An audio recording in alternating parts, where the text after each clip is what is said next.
Bon, aujourd'hui, je vais te présenter un tableau que moi j'ai créé pour essayer enfin de gérer mes finances pro et perso correctement cette année.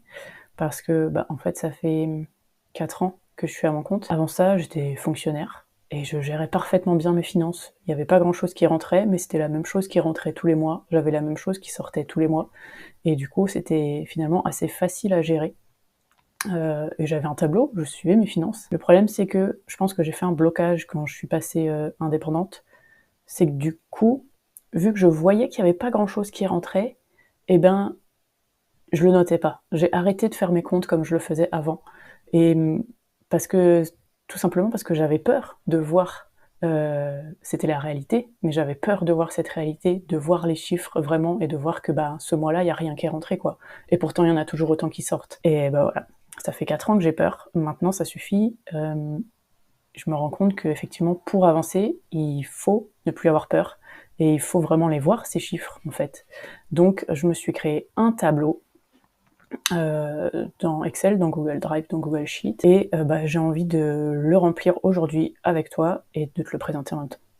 Donc dans ce tableau, j'ai plusieurs onglets, notamment un onglet où je dois saisir mes besoins perso, un autre onglet avec les frais d'entreprise, un autre onglet avec des objectifs de chiffre d'affaires par mois en fonction du nombre de jours travaillés, et ensuite les onglets à remplir tout au long de l'année. Donc on va commencer par le premier avec mes besoins perso que j'ai répartis en 3 catégories entre indispensables, loisirs et épargne, c'est une répartition que j'ai trouvée en cherchant comment bien gérer son budget. Voilà, la répartition théorique, c'est que le budget pour tout ce qui est indispensable doit représenter 50% de ton budget total, les loisirs 30% et l'épargne 20%.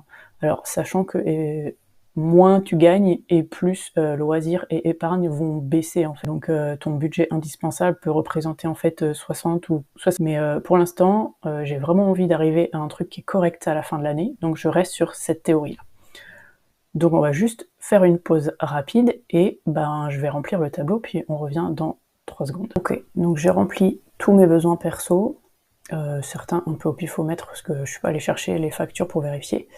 Mais voilà, ça fait que dans tous mes besoins indispensables, j'arrive à 20 300 € sur l'année, donc si je veux couvrir uniquement les besoins vitaux. Ensuite, on déduit de ça un budget théorique pour les loisirs, qui doivent faire 30% du total, et un budget théorique pour l'épargne, donc là aussi j'ai rempli, et j'avoue que je me suis quand même un peu lâchée plus que...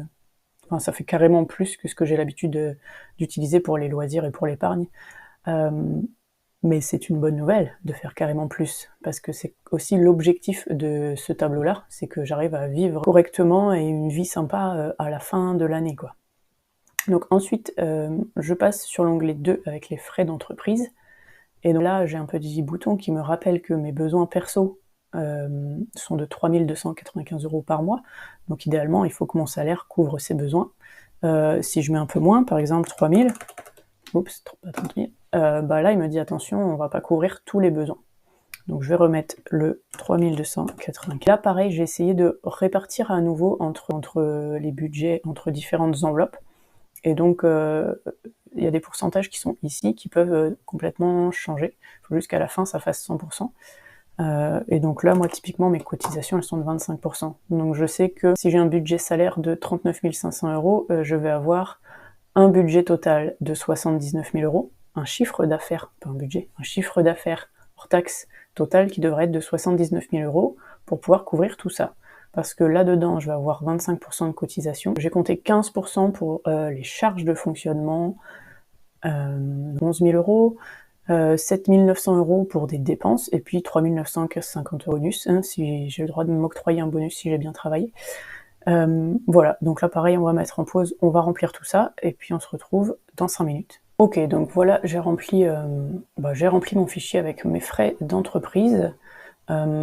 Alors, la somme de ces trucs-là va pas venir se mettre directement dans les budgets ici, puisque là ça reste les budgets théoriques.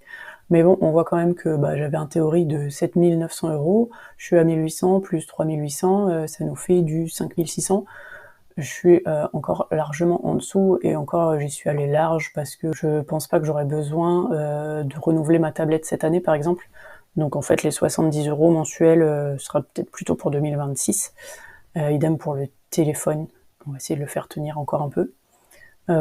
Voilà, et pour tous les trucs, typiquement, j'essaye d'arrondir au-dessus pour pas me retrouver au centime près. Ma CFE, je pense que je dois être plutôt à 43 €, j'arrondis à 45. Je vais pas aller vérifier exactement, et je fais ça un peu pour tout. Et donc voilà, j'arrive à normalement un CA hors taxe à faire de 47 844 €. Ce chiffre d'affaires-là, il tient pas compte des 25% de cotisation. Donc c'est là qu'on va aller dans l'onglet numéro 3, où là je me mets mon petit bonus que j'ai envie de me faire quand même, voilà, ça fait pas grand-chose. Mes cotisations à payer sur le chiffre d'affaires là que j'ai prévu de faire, j'ai des cotisations à payer dessus aussi. Donc on arrive sur un chiffre annuel hors taxe de 62 795 € que je vise. Et sur cette année 2025, je vais pas travailler tous les jours, évidemment. Je pense qu'il y a très peu de gens qui travaillent tous les jours, mais moi, mon but, c'est quand même de profiter au maximum de ma fille, et donc des jours où il n'y a pas école, j'essaye de ne pas travailler. Donc là, après, j'ai mis un calendrier avec le nombre de jours travaillables à tous les mois. Là, j'ai mis au pifomètre. Faut vraiment prendre le calendrier pour regarder. D'ailleurs, je vais le faire tout de suite. Ok, donc j'ai rempli mon calendrier. Ça fait vraiment pas beaucoup de jours à la fin de l'année. En fait, j'ai vraiment compté que les jours d'école, et sachant qu'en fait, il y a des jours où il n'y a pas école, mais où je travaille quand même. Mais je préfère, je préfère pas les compter. Comme ça, pareil, encore une fois, je suis large. Et donc du coup, ça me crée un chiffre d'affaires mensuel ajusté en fonction du nombre de jours travaillables dans le mois.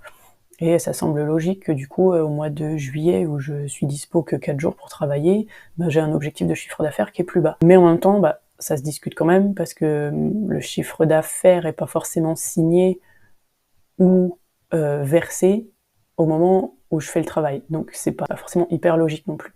Mais bon, voilà, j'avais envie de le faire comme ça, donc je préfère avoir cette vision-là. Et donc après, je suis obligée de baisser la tête parce que mes onglets sont sous la caméra.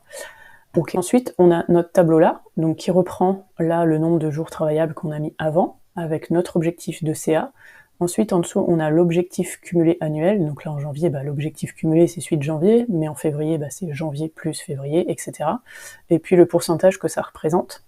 Donc tout ça là-haut, c'est la théorie. Et puis là en dessous, c'est la pratique, c'est la réalité. Donc là, on va noter tout ce qui est validé comme projet, et puis en dessous, tout ce qui est les projets potentiels, où ça devrait tomber normalement ce mois-là, mais on n'est pas sûr.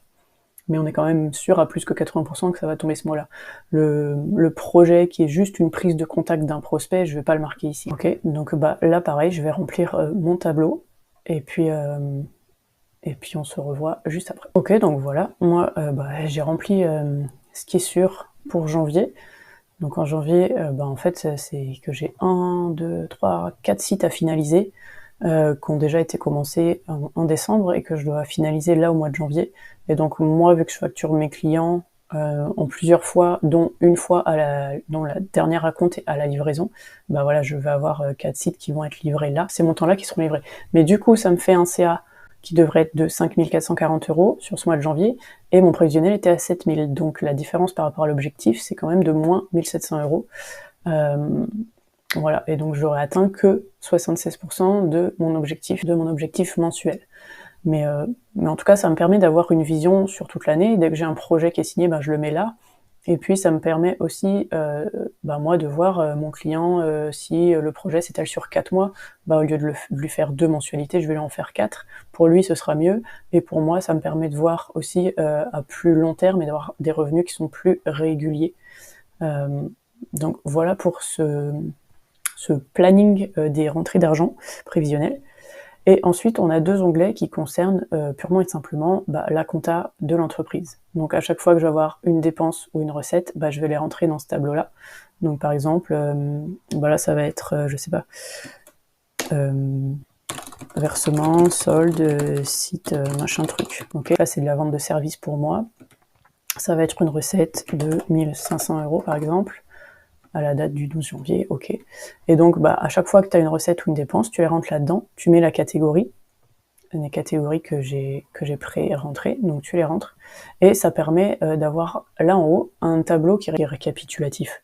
un tableau récapitulatif qui récapitule les dépenses de toute l'année, les dépenses et les recettes de toute l'année, et qui te les range par catégorie, et notamment les catégories de budget qu'on avait prédéfinies ici dans les frais d'entreprise.